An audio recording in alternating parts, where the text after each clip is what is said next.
Oui, bonjour à tous et bonjour à toutes. Merci Anne-Marie pour la présentation. Donc, bienvenue au jeudi EVE de Nature Action Québec.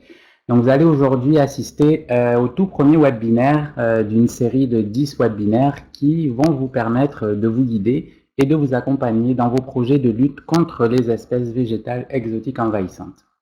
Donc, ce programme d'aide, d'accompagnement puis de soutien est rendu possible grâce à l'appui financier de la Fondation de la Faune du Québec et du gouvernement du Québec par le Fonds d'appui au rayonnement des régions.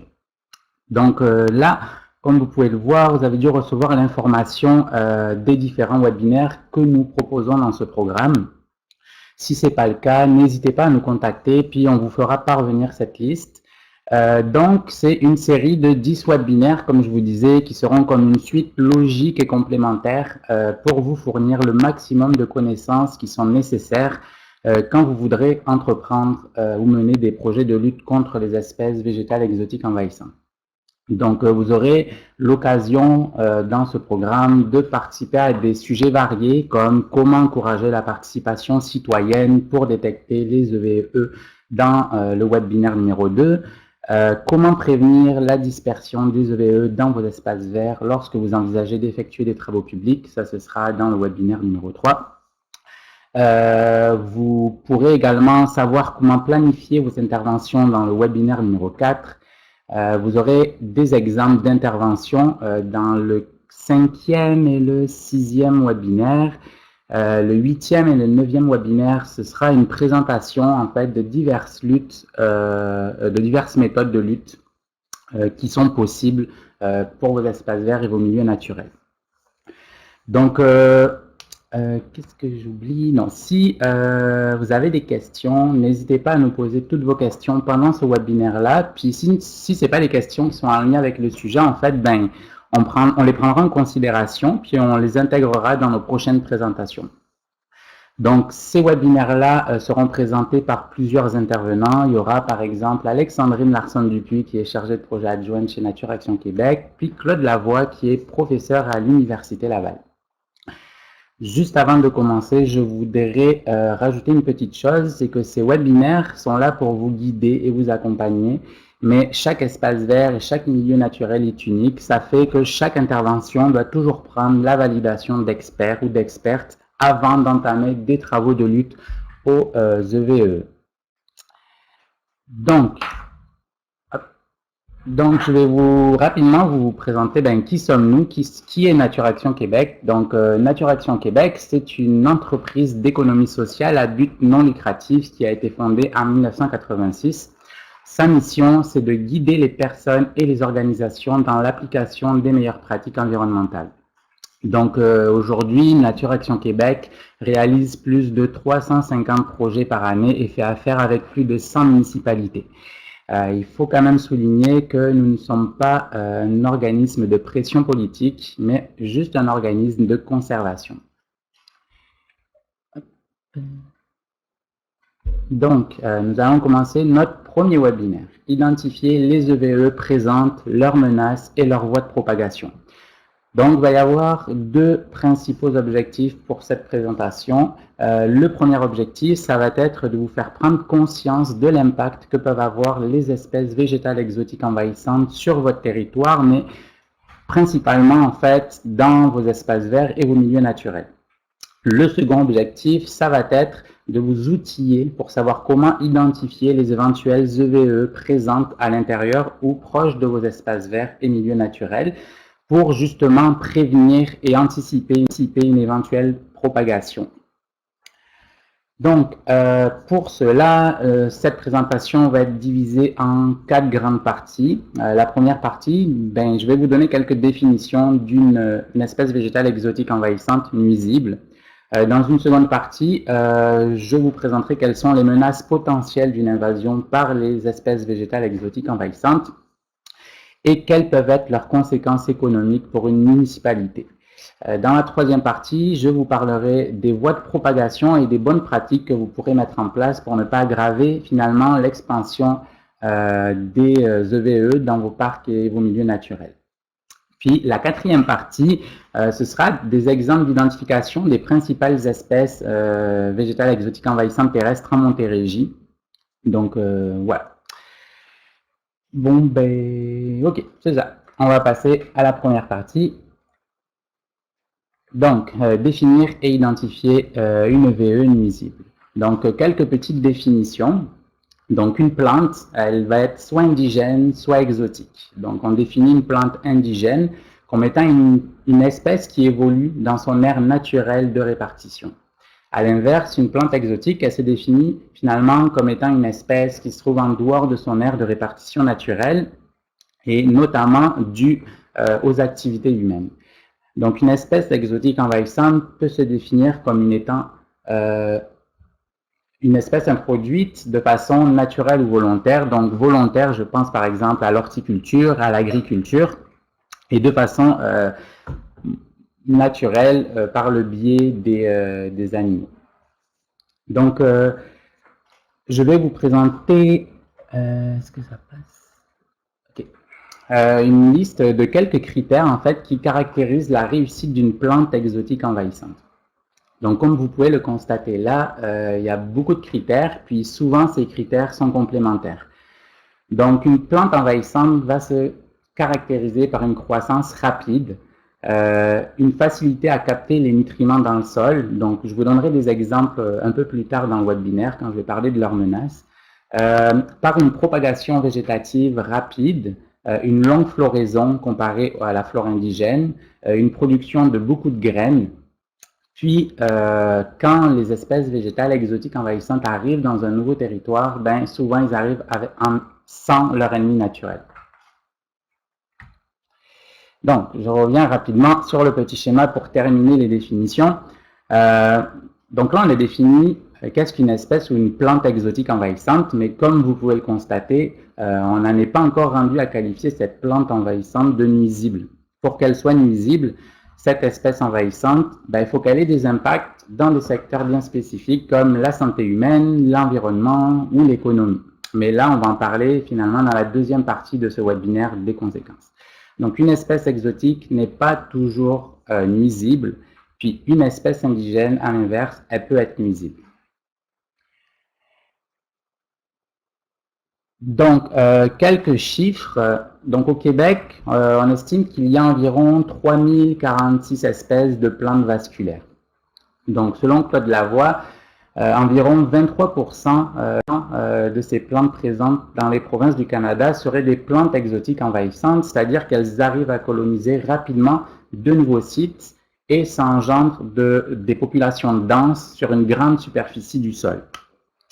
Selon les sources, c'est à peu près entre 81 et 87 espèces d'espèces végétales exotiques au Québec, donc ce 23%. Et si on considère chaque province dans le Canada, c'est à peu près 30% du total du nombre d'espèces répertoriées dans chaque province qui sont des espèces végétales exotiques envahissantes.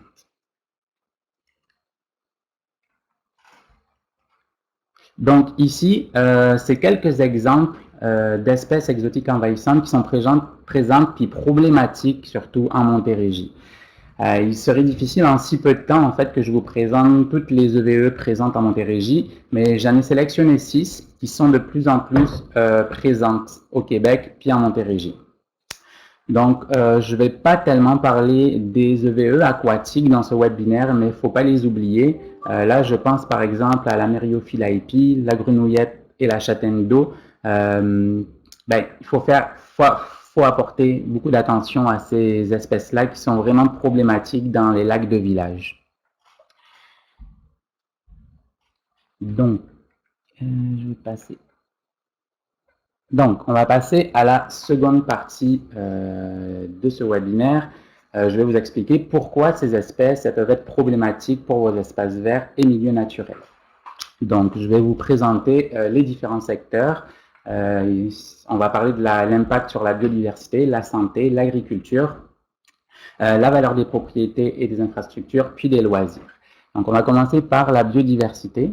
L'impact des menaces, les menaces et les conséquences des EVE sur la biodiversité.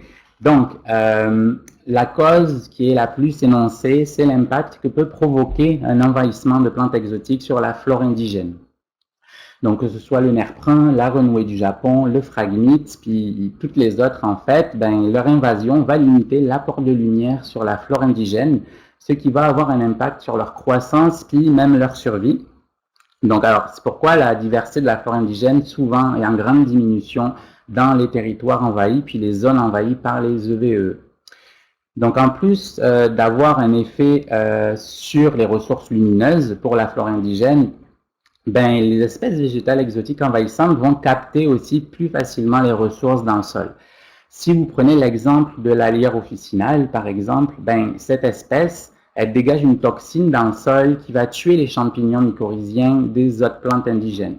Ça va avoir un impact sur la capacité des plantes indigènes à pouvoir capter leurs nutriments dans le sol, ce qui va être nocif pour leur développement puis leur survie. Donc, en plus de ça, le dégagement de toxines telles que le nerf brun, puis la renouée, ça peut changer, et la phragmite aussi, ça peut changer la biogéochimie des sols en ayant un impact finalement sur le pH, l'humidité, puis la concentration en azote qui va changer. Donc, mais les EVE ont aussi des impacts finalement sur la faune. Par exemple, le nerf brun va dégager une toxine qui s'appelle l'hémodine. Cette toxine, elle agit négativement sur le développement de nombreux amphibiens, notamment celle de la rainette faugrillon, qui est une espèce à statut au Québec. Donc, en contact avec l'hémodine, finalement, qu'est-ce qui va se passer? Les larves de rainettes vont subir des malformations, puis c'est des malformations finalement qui vont être létales pour cette espèce. Donc ça, c'était l'exemple du nerf brun. Puis si on prend un exemple du phragmite, le phragmite, en fait, quand il va envahir une zone, il va créer de très grandes superficies, puis il va créer des peuplements monospécifiques. Donc, il va y avoir que du phragmite, souvent. Donc ça va fragmenter, puis endommager l'habitat pour de nombreuses espèces. Puis c'est le cas du petit blongio, qui est aussi une espèce à statut au Québec. Donc le petit blongio, c'est le plus petit héron d'Amérique du Nord, puis il aime vivre dans des marais qui ont une profondeur entre 0,5 puis 2 mètres, puis où il y a de la végétation haute, comme le quenouille, parce qu'il peut faire ses nids entre les quenouilles, qui forment finalement des populations moins denses que le phragmite. Puis le problème, c'est que le phragmite, quand il est présent en grande quantité dans un milieu humide, comme dans un marais, il peut influencer l'hydropériode de ce marais en l'asséchant plus rapidement. Donc, si le niveau d'eau ne permet pas la production de poissons, le petit blongio n'aura plus accès à sa nourriture. Puis, s'il n'y a plus de quenouilles, s'il n'y a qu'un peuplement de phragmites, il ne va plus pouvoir mettre ses nids parce que les phragmites sont trop rapprochés entre eux. Puis, c'est ça. Donc, j'ai oublié un petit truc. Si on prend l'exemple de la du dompe venin, donc il a été reporté en Ontario que cette espèce en fait pouvait recouvrir jusqu'à 90% du couvert végétal dans les endroits qu'elle envahissait. Puis dans ces zones-là, c'est certain que la flore indigène va avoir beaucoup de difficultés à survivre. Puis il y a des rapports qui ont démontré que dans les friches où il y avait cette espèce présente, on trouvait 17 fois moins d'arthropodes que dans les friches où cette espèce n'était pas présente. Donc là, j'ai fini avec les exemples sur la biodiversité. Il y en a d'autres, mais je prends les plus communs puis les plus répertoriés dans la littérature. Là, on va parler des menaces que peuvent avoir les EVE sur la santé. Donc, sur notre santé, les principales causes, les principaux symptômes, ça va être des réactions cutanées, mais qui peuvent être vraiment douloureuses. Donc là, je pense par exemple à la berce du Caucase, qui peut engendrer des brûlures au premier et au second degré si on la touche. En fait, cette plante, elle détient une toxine qui s'appelle la fluoranuramarine. Puis si on va toucher cette plante, cette molécule va se mettre sur notre peau. Puis c'est quand on va recevoir des rayons du soleil que les ultraviolets du soleil vont activer cette molécule qui va commencer à agir sur notre peau. Il y a des espèces comme le panet sauvage ou la berce laineuse qui peuvent causer aussi des réactions cutanées, mais leur intensité sera moins importante que la berce du Caucase, qui est la pire. Il y a une autre conséquence que peuvent avoir les EVE sur notre santé, finalement, c'est les réactions d'allergie qu'elles peuvent avoir sur nous, comme notamment la petite herbe à poux qui peut engendrer des réactions d'allergie. On va passer à la diapo suivante. Donc, les menaces que peuvent avoir les espèces exotiques envahissantes sur l'agriculture. Donc, avant de vous donner des exemples, le gouvernement du Canada estime qu'il y a 2,2 milliards de dollars qui sont nécessaires pour pallier finalement aux pertes de rendement des cultures à cause des EVE. Puis dans ces 2,2 milliards de dollars, il y a une partie qui est injectée dans la lutte aux EVE qui sont nuisibles pour l'agriculture. Donc là, je vais commencer par vous parler de l'effet indirect que peut avoir le nerf brun sur les cultures. Donc le nerf brun, il peut être l'hôte du puceron du soja. Donc avoir des populations de nerf brun proches des champs agricoles peut avoir des conséquences économiques sur les cultures voisines. En plus de ça, le nerf brun, c'est le vecteur du champignon de la rouille couronnée. C'est un champignon qui cause la maladie de la rouille de l'avoine, par exemple, puis il me semble de l'orge. Oui. Donc, il y a aussi le phragmite qu'il faut prendre en considération, parce que si le phragmite intègre des champs agricoles de façon imposante, ça va avoir un gros impact aussi sur les rendements des cultures, finalement, où il y a le phragmite. Donc, je ne vais pas passer tant de temps sur les menaces des EVE dans le secteur agricole, mais c'est surtout pour que vous preniez en compte finalement l'idée que si vous avez un milieu naturel ou des espaces verts proches de champs agricoles, il vaut mieux les prévenir, prévenir les potentielles invasions pour éviter qu'il y ait des dégâts trop importants finalement. Donc là, on va passer à la menace des EVE sur la valeur des propriétés et des infrastructures. Donc, il y a deux espèces qui sont les plus problématiques pour ces secteurs-là, c'est la renouée du Japon et le phragmite. En fait, ces espèces, elles ont des stolons, là, c'est leur système, on va dire, dans le sol pour se répandre. Leurs stolons sont vraiment forts, puis elles peuvent s'infiltrer vraiment dans des micro-fissures, comme dans la maçonnerie, dans des murets, dans des écluses, par exemple. Il semblerait aussi qu'en Europe, la renouée du Japon fait chuter la valeur foncière de certaines propriétés, s'il y en a juste à côté des habitations. La renouée puis le phragmite peuvent aussi fissurer. Il y a beaucoup de cas répertoriés sur les piscines trouées par finalement la croissance du phragmite puis de la renouée dans certaines habitations, dans certains jardins. Donc, toujours concernant le phragmite, il y a aussi le fait que s'il se met dans des fossés ou des canaux de drainage, sa biomasse compacte peut faire qu'il va y avoir des blocages à ce niveau-là. Ensuite, il y a un autre problème qui peut être lié au danger puis à la sécurité des citoyens. En fait, c'est le fait que le phragmite peut être un combustible. Puis ça peut prendre feu vraiment rapidement. Il y a de plus en plus de cas qui sont répertoriés au Québec d'incendies liés au phragmite. Donc, selon les pompiers, c'est des incendies qui se maîtrisent quand même bien, mais le feu se répand vraiment rapidement quand il y a des populations de phragmite. Puis toujours, en fait, pour la sécurité des citoyens, si le phragmite venait à envahir des accotements routiers puis qui venait à cacher la visibilité des panneaux de signalisation, ça pourrait avoir aussi un impact sur la sécurité routière des citoyens. Donc là, on va passer aux conséquences. Donc le dernier secteur qui sont les conséquences sur les loisirs. En fait, l'invasion d'EVE dans vos espaces verts peut nuire à l'expérience du citoyen au moment de leur sortie. Donc, par exemple, sur les îles de Boucherville, c'est plus de 80 hectares qui sont envahis par le phragmite. Donc, la présence comme le phragmite en si grande quantité peut limiter les accès à certains secteurs récréatifs des parcs et peut même rendre difficile certains chemins comme les pistes cyclables ou les sentiers pédestres. Donc, je vous ai présenté, ben là j'en ai fini avec les exemples, je vous ai présenté certains impacts que peuvent avoir les espèces végétales exotiques envahissantes sur votre territoire. Mais ce n'est pas une liste exhaustive, mais ça vous donne quand même un bon aperçu des problématiques liées à l'apparition des EVE.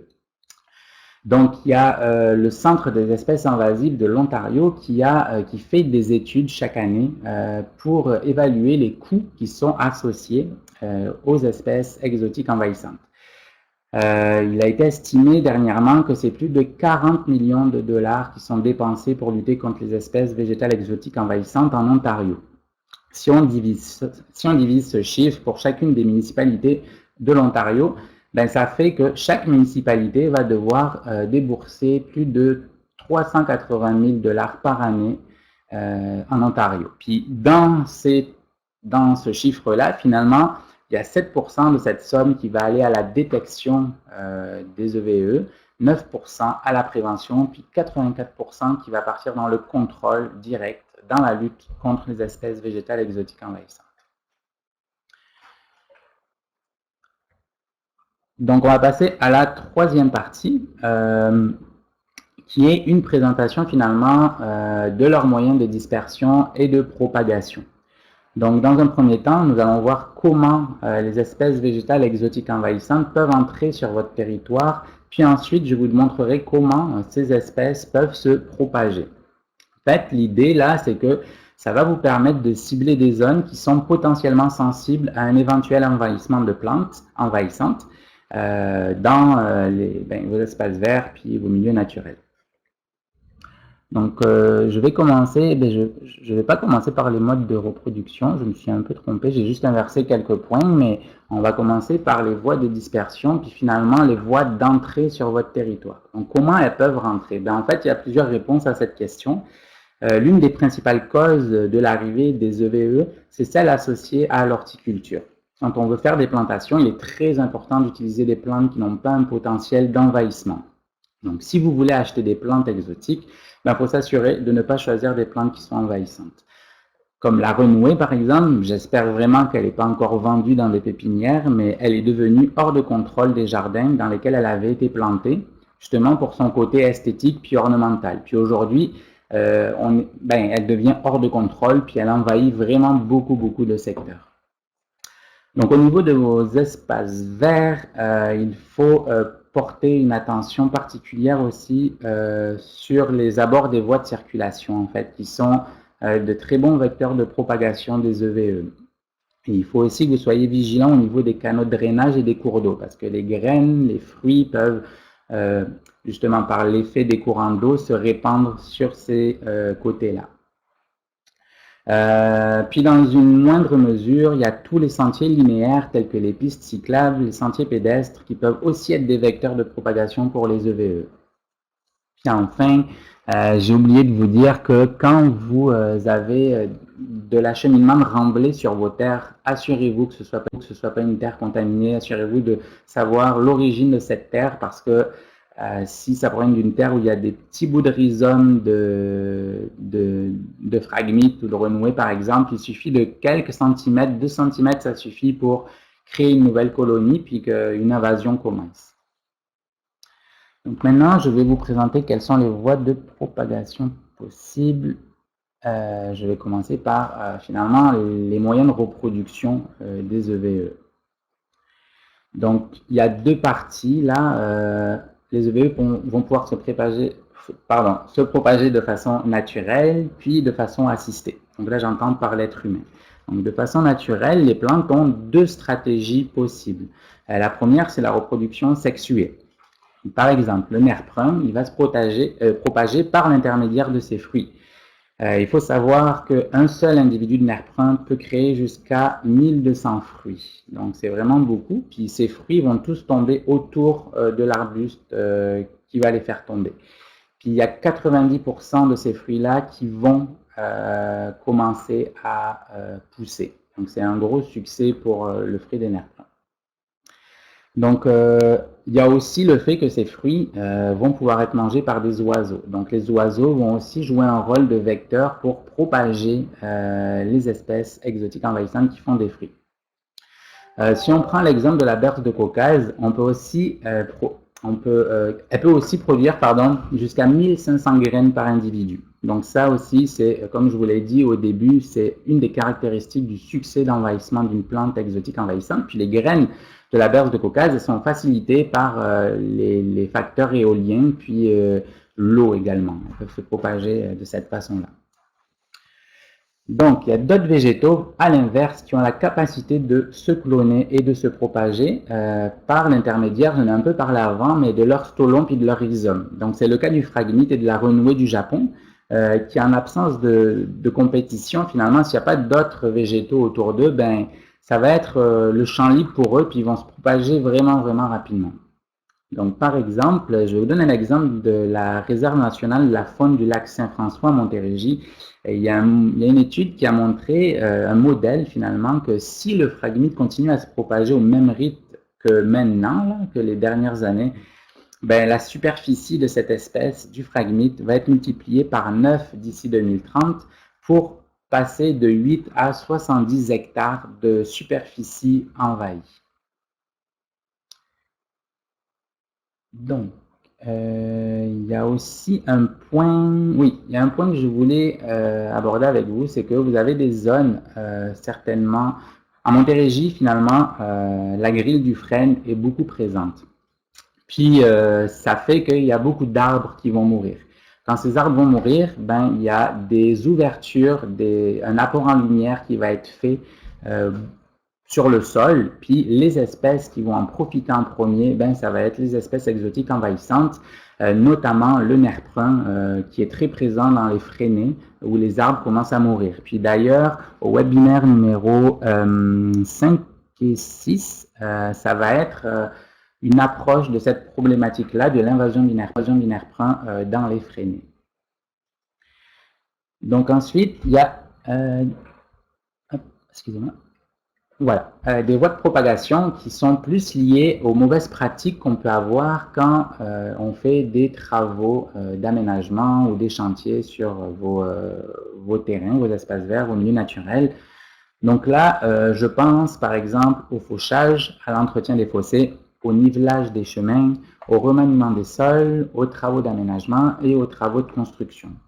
Donc c'est très important, il y a des webinaires, ce sera notamment le numéro 3 où on va vous expliquer un petit peu quelles mesures d'atténuation vous pouvez mettre en place pour éviter de propager vos espèces végétales exotiques envahissantes.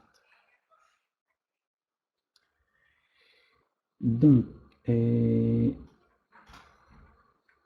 excusez-moi, j'ai comme une voix qui me parle sur la plateforme. Okay, excusez-moi, petit problème technique. Donc, je vous ai présenté quelques exemples. Il est très important que vous preniez conscience qu'il est primordial de mettre en place des bonnes pratiques, justement, qu'on va vous énumérer au fur et à mesure dans le programme de ces webinaires-là, à mettre en place quand vous voulez faire des interventions, des travaux de terrain, de la lutte même contre les EVE, pour éviter que ces espèces se propagent. Parce qu'il faut prendre conscience que le meilleur investissement que vous pouvez faire pour éradiquer une population d'espèces exotiques envahissantes, ben, finalement, c'est de la prévention, prévenir de nouveaux foyers de propagation sur votre territoire. Parce que lutter, une fois que les espèces sont présentes et qu'elles commencent à se répandre, ben, lutter contre une VE, c'est un combat qui peut durer vraiment, vraiment plusieurs années, qui est très dispendieux, qui demande beaucoup de main-d'œuvre, puis la réussite n'est pas toujours garantie quand les populations sont bien implantées. Donc là, nous allons passer à la quatrième partie de ce webinaire, qui va être plus dédiée à l'identification des 6 espèces que je vous ai présentées, les plus problématiques, les espèces terrestres les plus problématiques en Montérégie. Donc là, l'idée, c'est que vous donnez quelques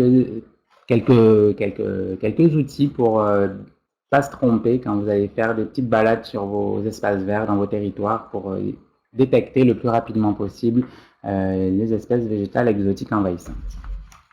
Donc, on va commencer par le nerf brun. Donc, il faut savoir qu'il y a 3 espèces de nerf brun au Québec. Il y en a 2 qui sont exotiques, c'est celle que je vous présente ici, puis une espèce, le nerf brun à feuilles d'aulne, qui est indigène. Donc là, je vais juste vous présenter ces deux espèces-là. Donc là, normalement, vous devez voir le petit pointeur. Je vais changer la couleur parce qu'on ne voit pas bien. Hop, voilà.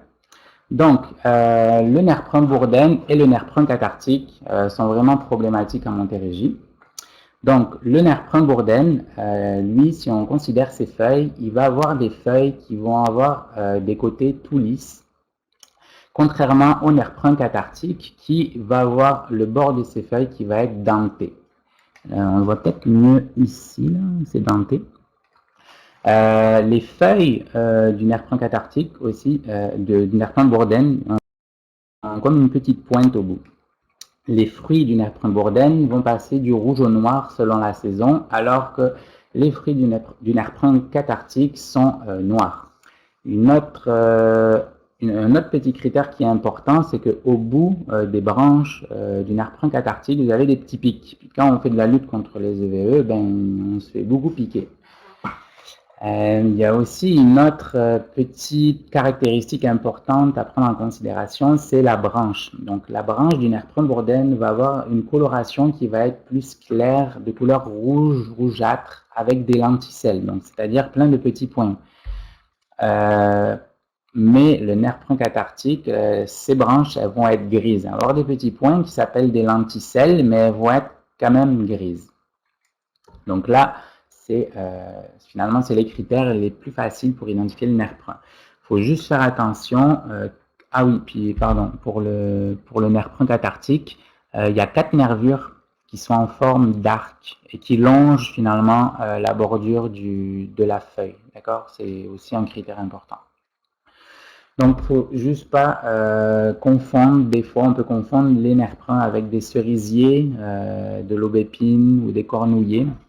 Donc, il faut juste faire attention à ça, mais avec ces critères-là quand même que je vous ai présentés, vous devriez ne pas tellement vous tromper. Donc là, on va passer au phragmite. Donc le phragmite, déjà, ça peut faire des peuplements. Donc il y a le phragmite, le roseau commun. Quand je dis phragmite, en fait, depuis le début, je parle du roseau commun. Puis vous allez avoir le roseau indigène. Donc le phragmite, le roseau commun, peut faire des peuplements vraiment très denses, monospécifiques. Ça veut dire qu'il n'y aura rien d'autre que du phragmite. Puis il a estimé que ça peut aller jusqu'à 200 tiges par mètre carré, les peuplements de phragmite. Donc comment le phragmite, c'est une herbacée, puis c'est une herbacée qui est vraiment haute. Il n'y en a pas d'autres qui peuvent atteindre 5 mètres de hauteur. Donc déjà, par rapport à sa taille, c'est vraiment un bon critère.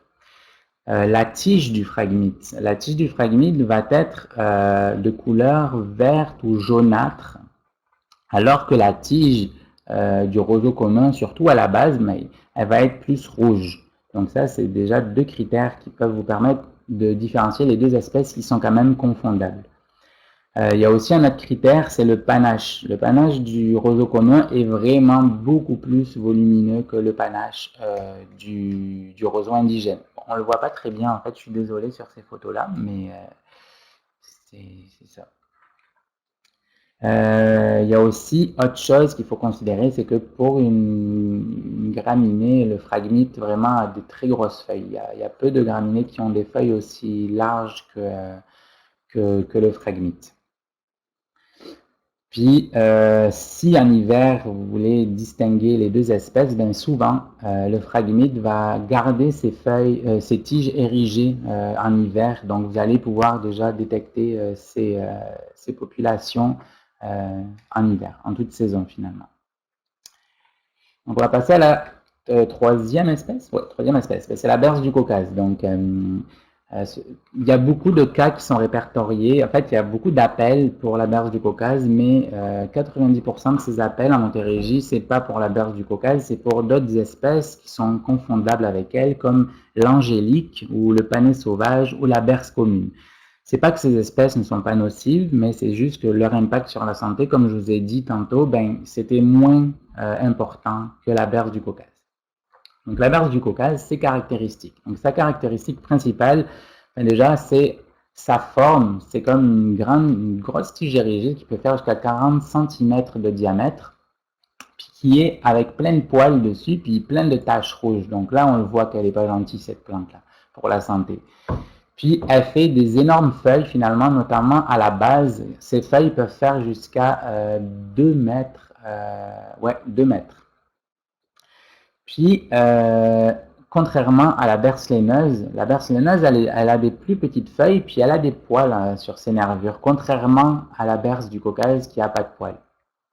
La tige de la berce laineuse, elle n'a pas de taches rouges. Donc, déjà, ça, c'est un bon critère pour ne pas confondre les deux espèces. Ça ne veut pas dire qu'il faut aller les toucher, même la berce laineuse, parce que ça peut avoir des petits effets quand même sur votre peau. Puis, ben, en fait, c'est un critère important, là, mais c'est pas comme leur inflorescence, c'est un ombelle aux deux espèces. Donc, c'est des petits regroupements de fleurs qui font une ombelle. Puis, les fleurs, elles sont blanches. Puis, il y a, j'ai oublié le nombre de pétales, mais je crois que c'est comme 5 pétales, me semble. J'ai un petit trou de mémoire, mais en tout cas, c'est des petites feuilles blanches, fleurs blanches, pardon, en ombelle. Puis, ah oui, il y a un truc que je viens de penser, c'est que la feuille, l'inflorescence au milieu de la berce du Caucase est beaucoup plus grosse que les inflorescences qui sont autour. Le venin, ben, il y a deux espèces, c'est le dompte venin noir, puis le dompte venin de Russie du Caucase. Maintenant, c'est, ah oui, le dompte venin, ben, il y a deux espèces, c'est le dompte venin noir, puis le dompte venin de Russie. Donc, le critère principal qui va permettre finalement de ne pas se tromper entre les deux espèces, c'est la fleur. La fleur du dompte venin noir, ben, elle est très très sombre. Elle est couleur pourpre et puis elle peut même être noire par moment. C'est des fleurs, ben, et le dompte venin de Russie, pardon, c'est 5 pétales, mais elle est plus de couleur rose, elle est beaucoup plus claire.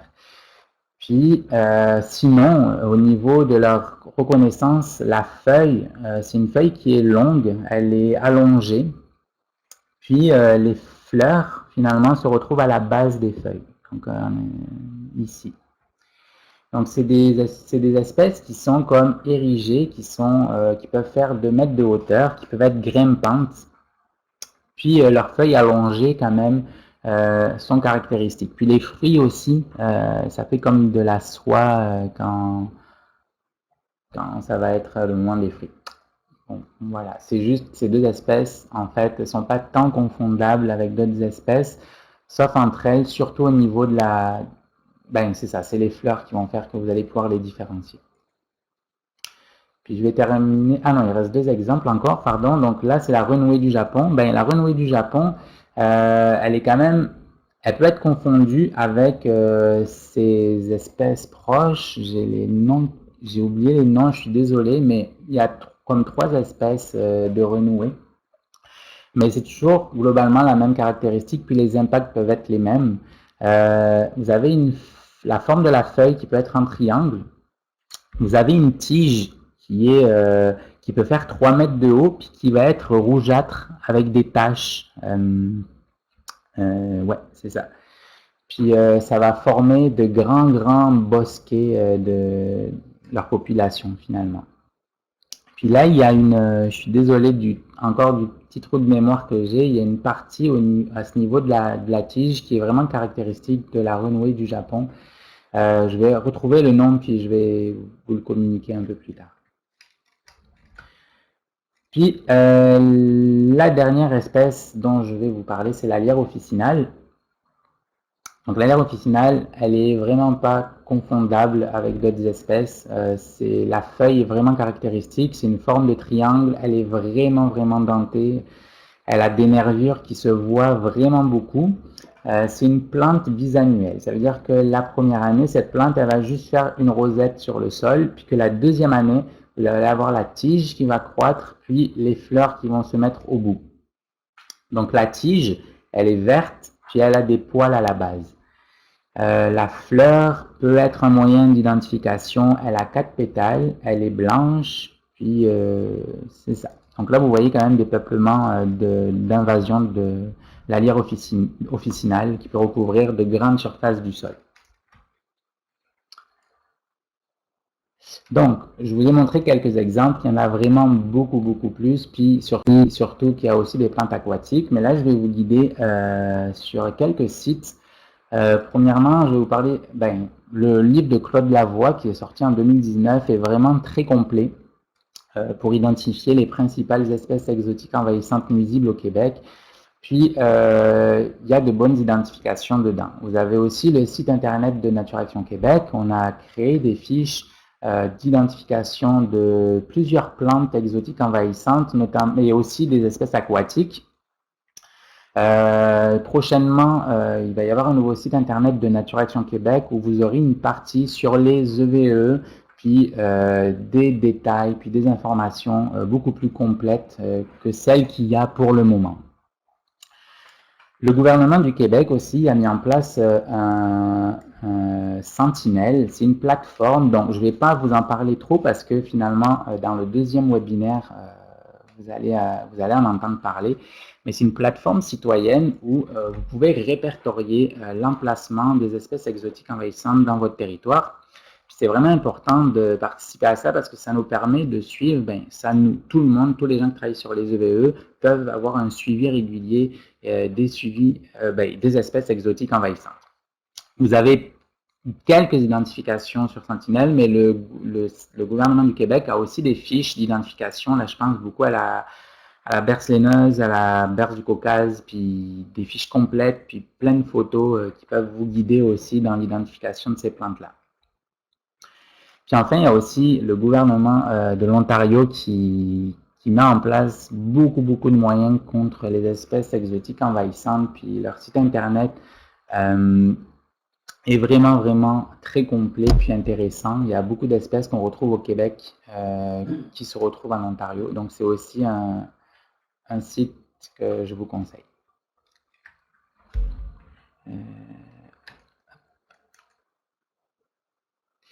Donc, on va arriver à la fin de ce premier webinaire. Déjà, je tiens à vous remercier pour votre participation en si grand nombre. Le prochain webinaire va être donné par Alexandrine Larsson-Dupuis, puis elle viendra vous parler de la participation citoyenne dans la lutte contre les EVE.